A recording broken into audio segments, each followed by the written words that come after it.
எதிர்காலத்தில் நடப்பவற்றை முன்கூட்டியே கணிப்பவர்களை தீர்க்கதரிசிகள் என்று கூறுவார்கள். அந்த வகையில் பல்கேரியாவைச் சேர்ந்த பார்வை மாற்றுத்திறனாளியான பாபா வங்கா மிகவும் பிரபலமானவர்.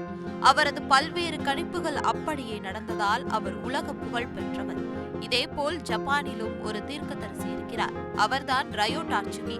இவர் ஜப்பானில் புதிய பாபா வங்கா என மக்களால் அழைக்கப்படுகிறார். இவரது கணிப்பு ஒன்று தற்போது மக்களிடையே பீதியை கிளப்பியுள்ளது. ஜப்பானிய பாபா வங்கா என்று குறிப்பிடப்படும் ரயோ டாட்சுகி 1999 ஆண்டு தனது தி ஃபியூச்சர் ஐசா என்ற புத்தகத்தில் அவர் எழுதியிருக்கும் கணிப்புகள் கவலையை ஏற்படுத்தியிருக்கிறது. இது ஜூலை 2025 குறிப்பாக கிழக்கு ஆசிய பார்வையாளர்களிடையே ஒரு குறிப்பிடத்தக்க பேரழிவை முன்னறிவிக்கின்றது. புத்தகத்தின் புதுப்பிக்கப்பட்ட 2021 பதிப்பில் ஜப்பானுக்கு அருகில் ஒரு பேரழிவு தரும் நீருக்கடியில் ஒரு பெரிய விரிசல் ஏற்படுவதாகவும் 2011 ஆண்டில் நடைபெற இருந்த டோஹோகோ பூகம்பம் அதைத் தொடர்ந்து ஏற்படும் பேரழிவுகளை பற்றி கணித்திருந்தார். அதன் பின்னர் அவர் குறிப்பிட்ட அந்த மாதத்தில் பூகம்பம் மற்றும் சுனாமி ஏற்பட்டு 18,000க்கும் மேற்பட்டோர் பலியானார்கள். இதைவிட 3 மடங்கு பெரியதாக இருக்கும் என்று கூறியுள்ளார். இதைவிட அவர் கணித்தது போல் ஜப்பானில் உள்ள புகுஷியா அணு உலையில் கசிவு ஏற்பட உலகமே அதிர்ச்சியில் குறைந்தது. இப்படி அவர் கணித்த பல விஷயங்கள் நடக்க தொடங்கியதால் மக்கள் அவரை நம்ப ஆரம்பித்தனர். அதோடு சர்வதேச அளவில் அவரை ஜப்பானிய பாபா வங்கா என்றும் புதிய பாபா வங்கா என்றும் அழைக்க தொடங்கினர்.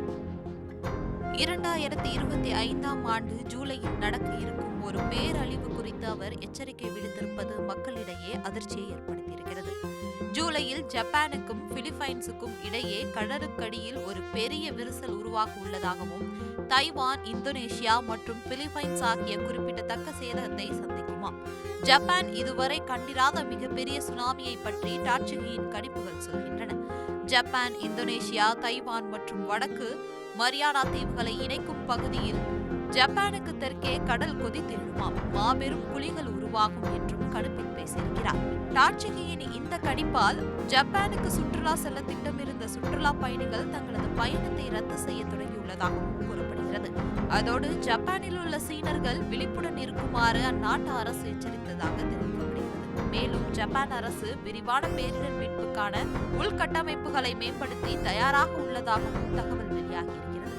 இதற்கிடையில் பலர் ஆன்லைனில் வங்கா பற்றி பல கருத்துக்களை #ஜூலை 2025 என்ற ஹேஷ்டேக் மூலம் தெரிவித்து வருகின்றனர். தைவான் மற்றும் ஜப்பானை சேர்ந்த யூடியூபர்கள் மற்றும் வலைப்பதிவாளர்கள் தச்சுகளின் கூற்றுகளில் அறிவியல் எவ்வளவு உண்மை என்பதை பற்றி ஆராய்ச்சியில் இறங்கியுள்ளனர். மேலும் அவரது இந்த கணிப்பு உண்மையாகும் பட்சத்தில் அதில் குறிப்பிடப்பட்ட நாடுகளுக்கு அருகே உள்ள சிங்கப்பூர், மலேசியா, இந்தியாவின் அந்தமான் தீவு பகுதிகள் அதிக கவனத்துடன் இருக்க வேண்டும் என்றும் இணையத்தில் மக்கள் கருத்துக்களை தெரிவித்து வருகின்றனர். ஆனால் சிலர் வங்கா கணிக்கப்பட்ட நிகழ்வுகள் எந்த அறிவியல் அடிப்படையும் சார்ந்ததில்லை என்பதை பற்றி பலரும் இது நம்பக்கூடியதா என்ற விவாதத்தையும் கருத்துக்களையும் பகிர்ந்து வருகின்றனர். செய்திகளை உடனுக்குடன் தெரிந்து கொள்ள உடனே சப்ஸ்கிரைப் பண்ணுங்க.